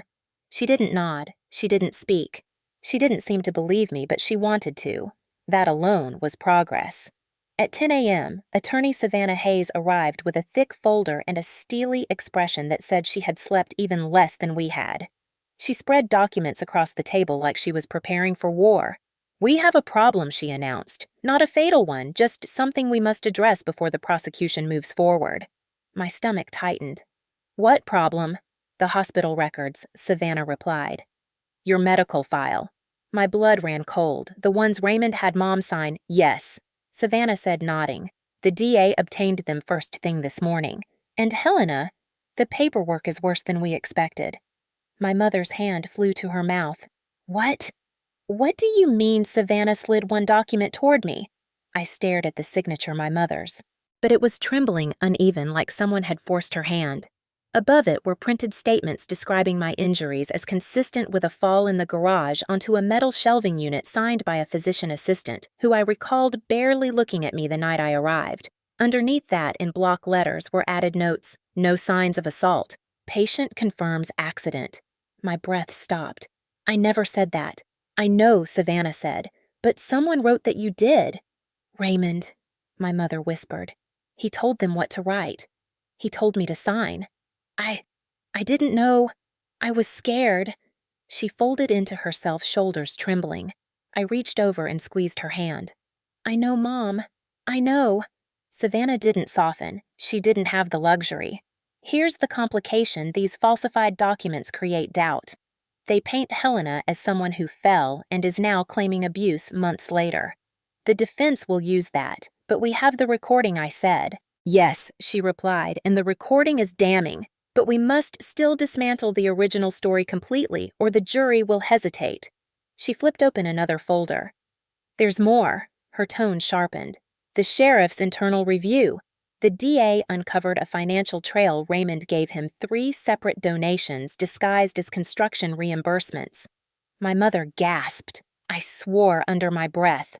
"Bribes," Savannah said plainly. "Enough to ensure any domestic calls from your address were minimized or ignored. Enough to make officers visit only when Raymond wasn't home. Enough for the sheriff to tell the hospital, 'The family situation is delicate, label it an accident.'" My pulse hammered. So the whole system was rigged. "Exactly," Savannah replied. "And now that the sheriff is suspended, cracks are showing everywhere." She pushed another paper toward me. "This report was filed by the nurse on call the night you were admitted.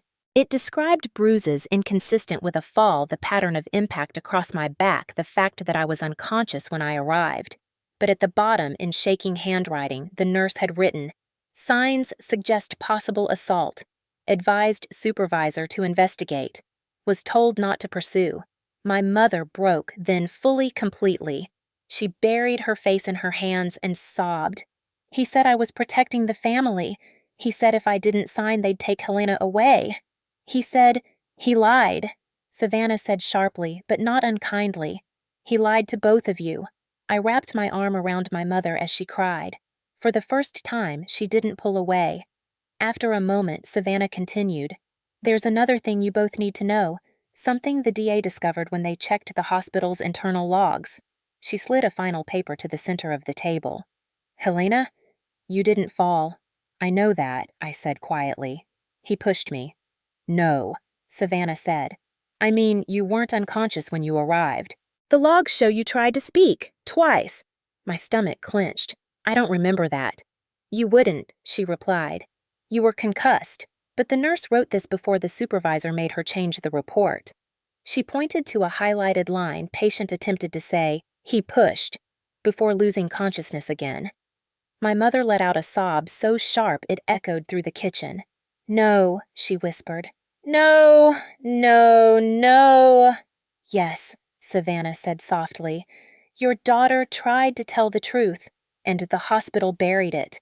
Anger churned through my veins like lava. "So the twist," Savannah said, leaning back, "isn't just that Raymond pushed you. The twist is that he had an entire chain of people ready to cover his tracks. The sheriff, the hospital supervisor, a physician assistant, anyone who owed him favors." "But the nurse tried," I murmured. "She tried to report it." "And she will testify," Savannah replied. "She has already agreed." My mother wiped her eyes with trembling hands. "This is all my fault," she whispered. "If I had protected you—" "You were a victim too," Savannah said. "The law recognizes that. The jury will too." "Will he go to prison?" my mother asked, voice shaking. "Yes," Savannah said. "And not just for what he did to Helena. The DA is unsealing new charges tomorrow." "More," I whispered. "Many more," she said. "Financial fraud, corruption, witness intimidation, abuse, medical deception, tampering with evidence." She leaned forward.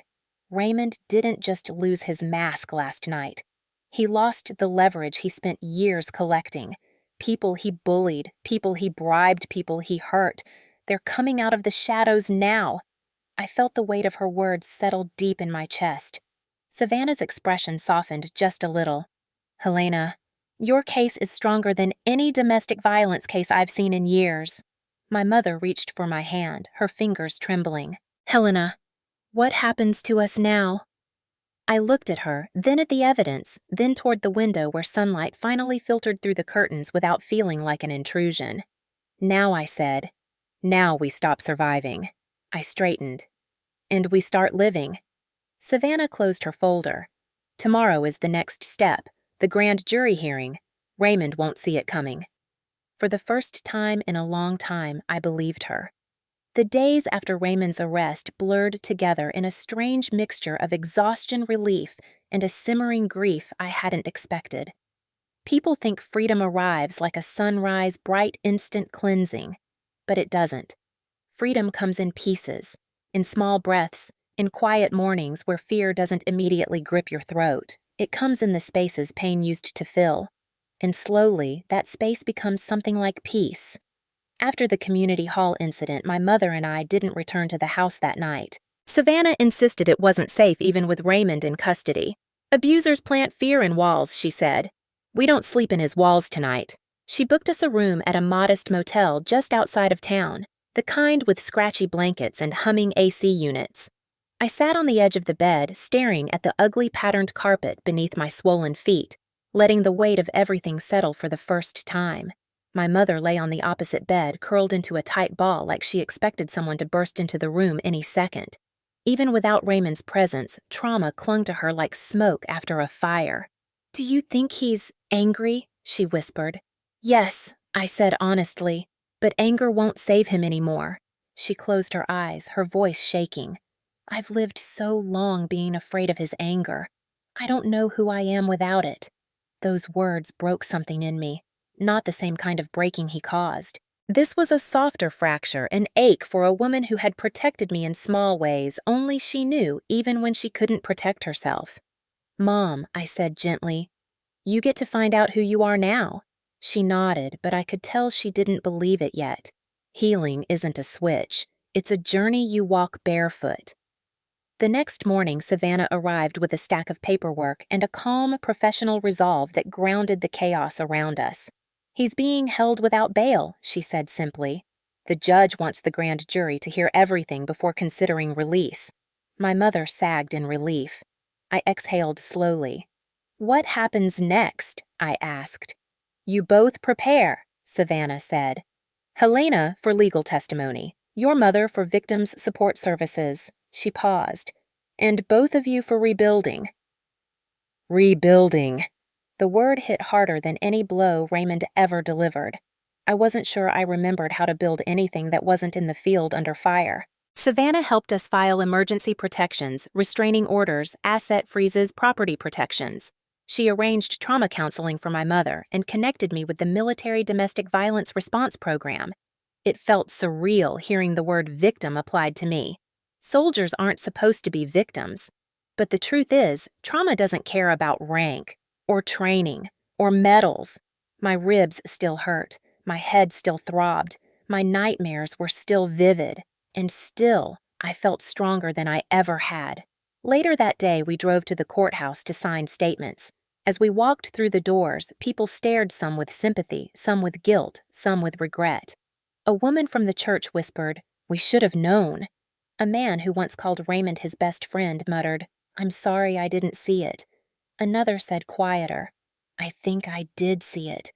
I just didn't want to believe it." My mother squeezed my hand tighter. Savannah led us into a small office where a victim advocate waited to record our statements. My mother's voice shook as she recounted years of control, isolation, manipulation. I felt rage build inside me listening to her describe nights she cried alone. Mornings she hid bruises with makeup.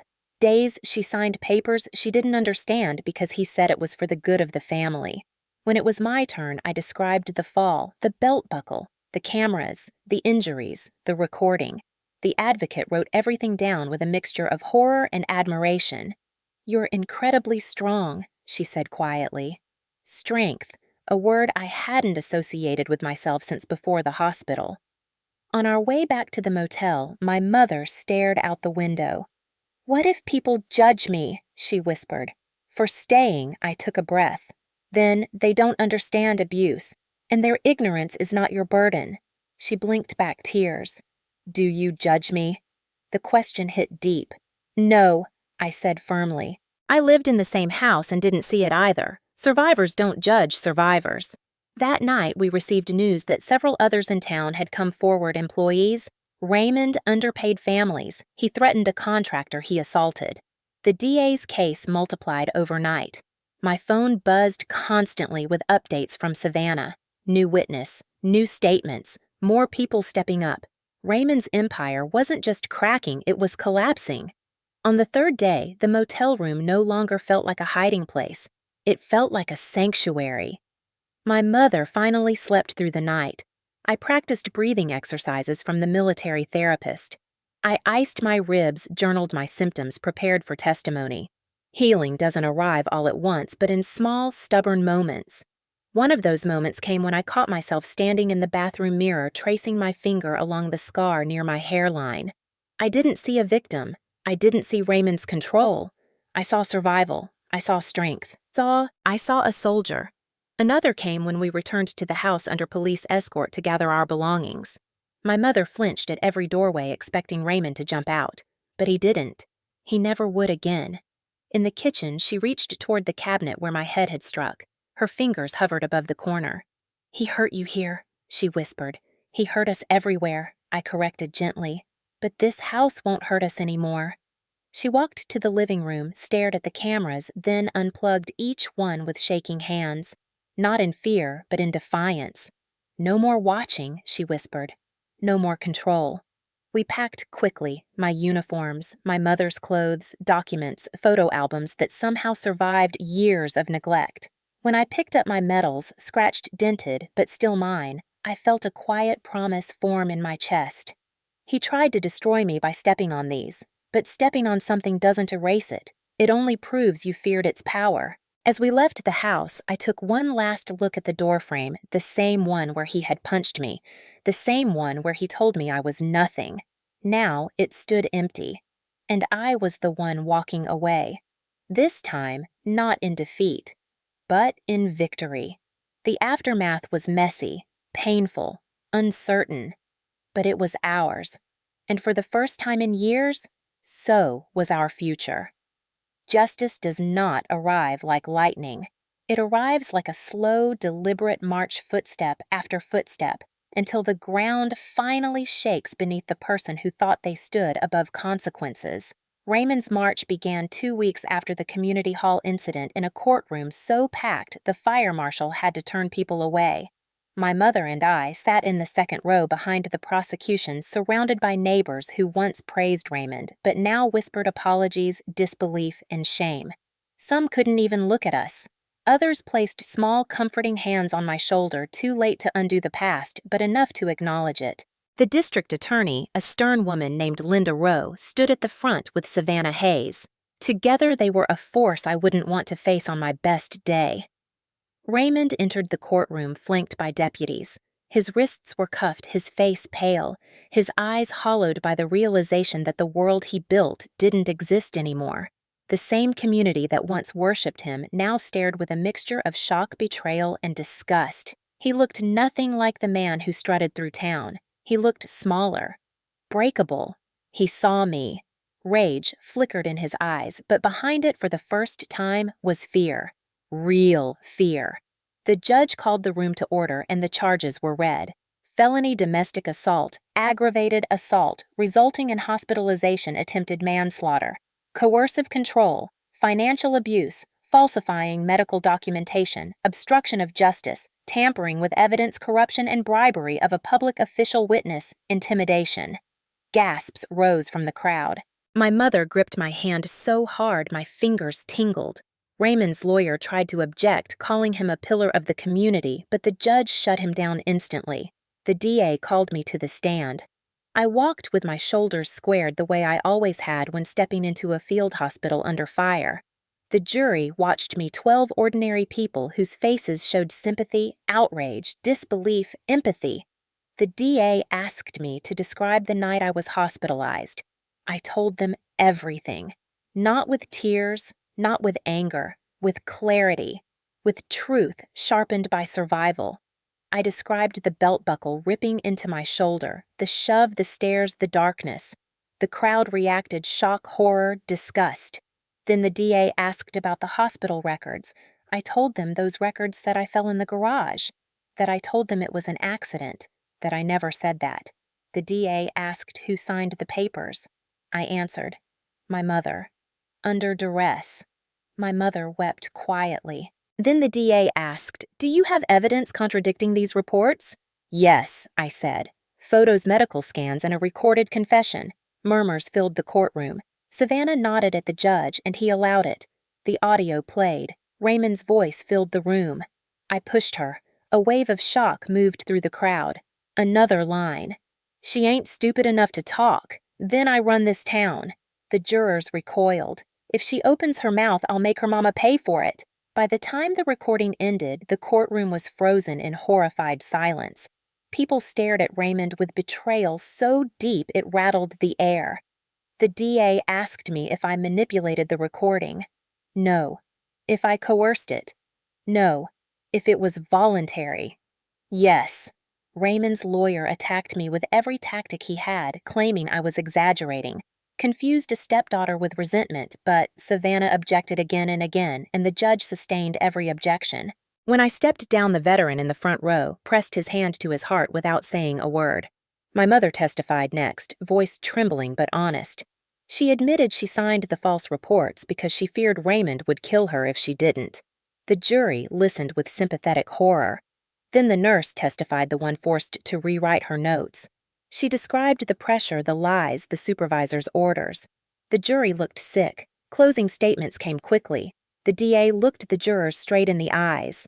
"This case is not only about violence," she said. "It is about a man who built his power on fear, silence, and intimidation.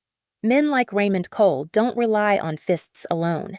They rely on the belief that no one will dare expose them. But today, someone did." The jury deliberated for less than 30 minutes. When they returned, the room held its breath. The foreman stood.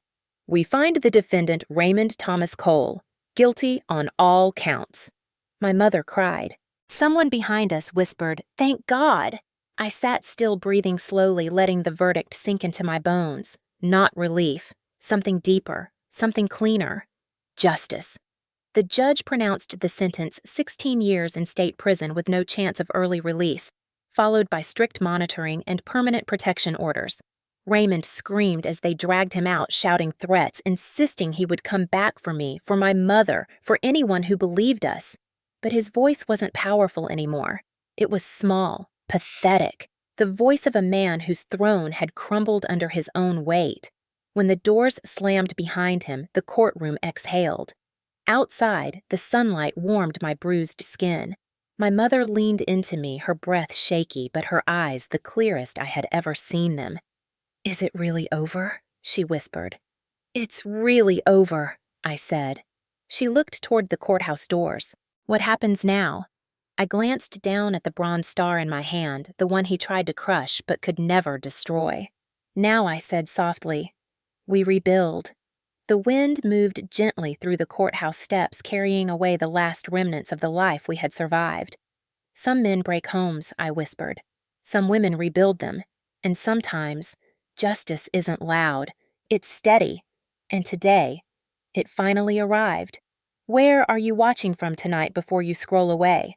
I want to speak directly to you, especially those of you over 50 who know what it means to carry years of silence, years of sacrifice, years of holding a family together with your own hands while pretending the cracks aren't spreading. If you've ever been the strong one, the one who stayed quiet so others could feel safe, the one who hid the bruises, physical or emotional, to keep the peace, then this story wasn't just a story. It was a mirror, maybe a painful one, maybe one you haven't looked into for a long time. But you're here now, and that means something. What happened to me could happen to anyone. Abuse doesn't always come dressed like a monster. Sometimes it wears a suit, shakes hands with the mayor, donates money to the church, and smiles in every family photo. Sometimes the most dangerous person in the room is the one everyone praises, and sometimes the strongest people are the ones who survived them quietly for years without ever being thanked. If any part of my journey reminded you of your own, if you've ever walked on eggshells in your own home, ever carried fear in your chest like a hidden wound, ever told yourself, "It's not that bad because the truth was too heavy to say out loud," I want you to know something: you deserved better. You still do. And you're not alone. Not today. Not anymore. My story wasn't just about surviving violence. It was about reclaiming a voice that someone tried to bury. It was about choosing truth over fear, choosing healing over silence, choosing to fight back even when the entire town seemed to stand behind the wrong man. Maybe you've lived through something similar. Maybe you're living through it right now. If you feel comfortable, share your story in the comments. You don't have to write details you're not ready for, just a sentence, a thought, a whisper. You never know who might need to hear it. Someone out there might read your words and find the strength that they've been missing for decades. Someone might realize they're not weak, they're surviving. Someone might finally understand that the shame was never theirs to carry. And if you've never lived through something like this, but you're here watching, listening, use your voice too. Support someone who needs it. Remind them they matter. Tell them you believe them, because belief can save a life. If this story made your heart ache or your hands tremble, if it made you angry in the way only truth can, if you felt even a spark of, "This isn't right," then stay with me. There are more stories coming, stories of courage, survival, justice, and the quiet, relentless strength of people who refuse to let darkness win. Don't forget to like the video if it moved you. Share it if you believe someone out there needs to hear it. And tell me, where are you watching from? And what would you have done if this was your daughter, your sister, your friend, or even your younger self? I read every comment. Every voice matters here. Every story deserves light. And if no one has told you this lately, your life, your safety, your peace, they matter too.